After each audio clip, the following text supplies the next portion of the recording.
फाउन्डेसनको चाहिँ नि उपसमितिको अध्यक्षज्यू लगायत सम्पूर्ण पदाधिकारी अनि युकेबाट आउनु भएको हाम्रो वरिष्ठ कार्यक्रम भएको लागि हाम्रो यो क्युरिङको पूजाको लागि फाउन्डेसनको मूल समितिको के गर्ने कसो गर्ने मैले नमस्कार गरेँ ल हस् धन्यवाद लागि केही छलफल एउटा कुरा सुनाउँछु हजुरहरूले चाहिँ त्यो कुराको जानकारीलाई चाहिँ नि अब हाम्रो कहिले काहीँ कस्तो हुन्छ नि गफ गर्दाखेरि गफ गरे हो कि बात मारे हो कि अर्डर हो कि इन्स्ट्रक्सन हो कि प्रेजेन्टेसन हुन्छ नि त पल्टनमा त्यस्तो हुन्छ नि त सरसल्लाहको लागि इन्स्ट्रक्सन दिएको बेग्लै हुन्छ हामी केही व्यक्तिहरू जम्मा भएको छौँ त्यस कारणले गर्दाखेरि हजुरहरूलाई म ठ्याक्कै आज भन्दाखेरि सम्पूर्ण देश विदेशमा बस्नुहुने महानुभावहरूमा जानकारी गराउनेछु हस् हस् यो चाहिँ नि एउटा जानकारी मात्रै नभएर यो एउटा हजुरको एउटा अन्तर्क्रिया कार्यक्रम काकाले सधैँ भन्नुहुन्छ अन्तर्क्रिया काकाले एउटा ब्यानरै बनाएर अन्तर्क्रिया कार्यक्रम आयोजना गर्नुभएको थियो हाम्रो चाहिँ नि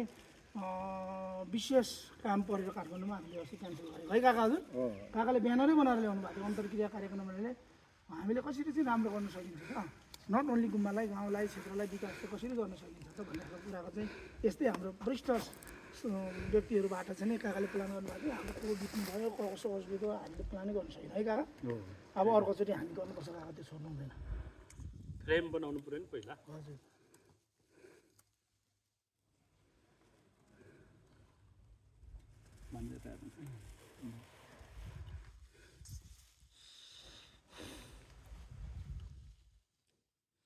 मैले त कागजमा यसो लेखेको थिएँ अनि हजुरहरूलाई सबैलाई जानकारी एकछिन गरायो ल अब बसेर अपडेट गराउँछु अब रुम्चरा बौद्ध गुम्बा फाउन्डेसन अब हजुरलाई सबै कुरा थाहा छ मैले सधैँ भन्ने गर्छु तपाईँहरूले लेखेको किताब मैले आएर पढाए जस्तो हुन्छ धेरै बकवास गऱ्यो भने त्यस कारणले गर्दा किताब लेखकहरू हजुरहरू नै हुनुहुन्छ के कसो शिवराज म आएर चाहिँ फेरि त्यही किताब बोकेर धेरै कराउँदाखेरि चाहिँ बजिया भन्नु त्यस कारणले अप्ठ्यारो हुन्छ हजुरले जानिसक्नु भएको त्यही किताबलाई मैले अध्ययन गरेर चाहिँ हजुरलाई सुनाउँदैछु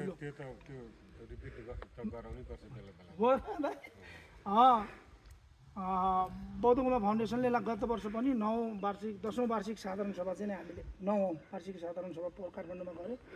कस्तो हुँदो रहेछ नि एउटा कुरा यसरी हामीले मिटिङ सभा गर्दाखेरि चाहिँ नि कोही युके कोही अस्ट्रेलिया कोही रुम्जाटार कोही काठमाडौँ भएको हुनाले चाहिँ सम्मान पत्र दिने मान्छेलाई पनि हात पर्न नसक्ने रहेछ दिने मान्छेले पनि दिनु नसक्ने कारण हुँदो रहेछ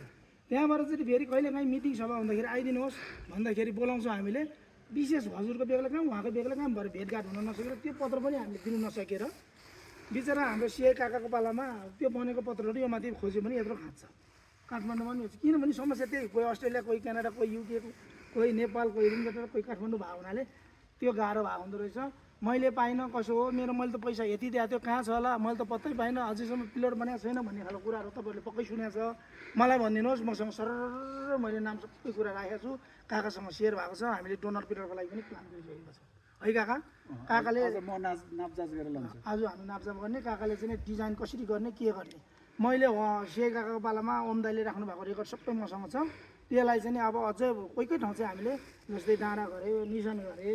होइन त नि कर्नेली घर लकडाउन घर यस्तै खालको कुराहरू बाटो परि भन्ने खालको थपेर चाहिँ हामीले चट्ट मिलाएको छ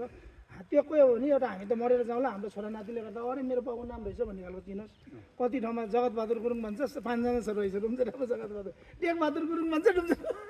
फेरि यही हजुरहरूको सर्कलमा त छन् सिआई काका पनि टेकबहादुर कान्छा पनि टेकबहादुर मायाबा बाजे पनि टेकबहादुर माथि बाजे पनि त्यस कारण उसको चाहिँ श्रीमती पनि राखिदियो भने अनि अलिक छुट्टिन्छ अनि पर्तिर चाहिँ टोल जगरबोध ज्यामिनी गाउँ त्यस्तो गरिदियो भने चाहिँ छुट्टिन्छ नभए त नाम मात्रै लेख्यो भने छुट्टिँदैन त्यस्तो छ अब म चाहिँ हजुरहरूलाई अनि त्यो के अरे ऊ पनि लामा छाने के हो त्यो पनि गरिदियो भने गऱ्यो भने झन् सजिलो चिन्नी गरेर ब्राकेटभित्र त्यो खालको गरेछ अब अहिले जाउँ क्याङ्गुर भाषणकै बारेमा जाउँ अघि नै मैले भन्यो क्याङ्गुर भाषण भनेको के रहेछ कसरी किन गर्ने छ भन्ने खालको पनि म हजुरलाई जानकारी गराउँछु क्याङ्गुर भाषण चाहिँ नै भगवान् बुद्धको चाहिँ नि उहाँले 45 वर्षको अवधिमा दिनुभएको जति पनि दिनुभएको पुस्तकको उहाँले दिनुभएको के भन्छ धर्मदेशना उपदेशको चाहिँ दिव्य उपदेशहरूको चाहिँ सङ्ग्रह कलेक्टिभ सङ्ग्रह रहेछ दिव्य वचन रत्नहरू त्यो चाहिँ कता कता जलेर पनि नालन्दा विश्वविद्यालयमा महिनौ दिन कति वर्षौँ दिन जले अरे तिब्बततिर पुगेर सेप भएको हो कि यस्तो पनि के भएको छ क्या जलाइदिएको रहेछ नि त मुस्लिमहरूले त्यही इतिहास हेरेको अँ विश्वविद्यालय